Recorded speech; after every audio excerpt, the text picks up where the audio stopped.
everybody, welcome back to my channel. Today I'm going to do something a little bit different and new for this channel. I'm going to be doing a video series about stories from Japan.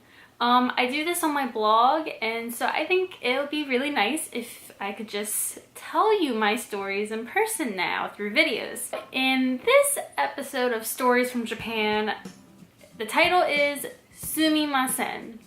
And this is one of my first stories I've ever told, and it's probably one of my favorite stories to tell people because not only was it the first thing that's pretty much happened to me in Japan that was kind of like funny, but it's just a funny situation in general. So, story time! I think it was literally like the second night I was in Japan when I was studying abroad back in the summer of 2010. I went to dinner in downtown Kyoto with about 3 other classmates of mine. So it was 3 other classmates and me.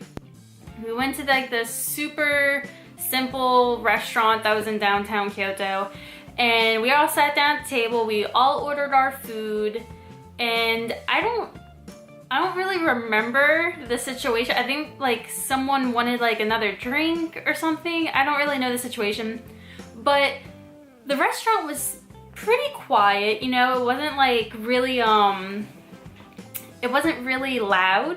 So, you know, at this point I knew Japanese well enough. I had someone that was like really good at Japanese at the table, and then we had like 2 other classmates that were like super beginner Japanese. And I don't know, like I said this in one of my videos before, but to try and call a waiter's attention in Japan is just so awkward, especially when like the restaurant is so quiet and like no one's talking. Like it's really awkward. I didn't want to say it. I didn't want to try and call the waiter. I was too nervous, scared. I don't know what I was. One of my classmates, who's a friend of mine, he knew Japanese very well. Like he was the best in Japanese out of all of us, and he didn't even want to call the waiter. He felt uncomfortable calling the waiter. It was one of the beginner classmates. She decided that she was going to try and call the waiter, and we told her exactly what to say. We were like, you know, to call the waiter's attention, just say Sumimasen. To get his attention, he'll come over here. If you want to do that for us, do it. So she did volunteer to say the Sumimasen, but she did it in a very American way. You know, we even told her all you have to do is say Sumimasen and you're done. You're done. That's all you have to do. You don't have to do anything else. But you know, she gave it a little good American touch. So, you know, she does this little number and she says Sumimasen. But then she added a like you know how when you get someone's attention, you kind of go like, psst, hey, psst. Well, she put that psst at the end of Sumimasen. So it sounded like Sumimasen, psst.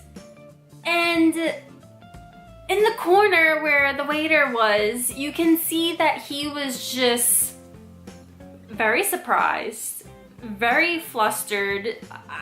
I don't even think the dude was expecting that. Like, I think I literally saw him jump when he heard her say Sumimasen to him. Like, it was pretty funny. Like, it was like one of the funniest things I've ever experienced while in Japan. And we always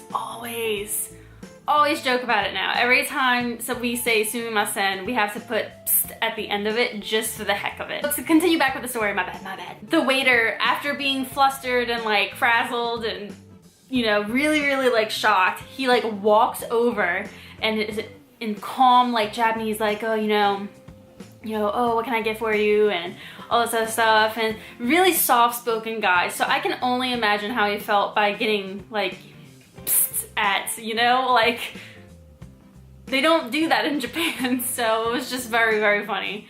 And we finally got what we wanted. I think, like I said, it was a drink or whatever. And this never happened again. Like we told her, we told my friend, like we were like, listen, next time we try this, don't add psst at the end. All you have to do is say Sumimasen. You don't have to add the psst. No one needs the psst. But now that we're in America, sometimes as a joke we'll be like Sumimasen, psst, like just for funsies, and it's really, really funny. It's probably one of those like you have to be there moments to like think it's really funny, but you know, it's one of those things where like you're learning Japanese and then like you're like the country that you live in just like comes out of you. So like that was very American, like to try and get someone's attention, like, psst, hey, you know, over here, that, oh my God. And that situation never happened again. Let me just say that. Once we figured out, hey, you know, it's okay to speak Japanese. We spoke Japanese when we had to, and then we did English for the rest of the time. So it was all good, but I'm just saying it was very, very funny. Very, very funny situation. I hope you enjoyed this story time that I had. Be expecting more of these because, I don't know, I think it's just something a little bit more personal and something from, you know, my past that I think I would like to share with y'all. Just any kind of little fun stories that I can remember from my times in Japan, whether it be as a student or as just a visitor. So be expecting more stories like these coming soon to you in your computer. But until then, thank you for watching. Please subscribe for more Japan videos. Also give this video a like so I know that you like these little story time videos. And I'll see you in the next video. Bye!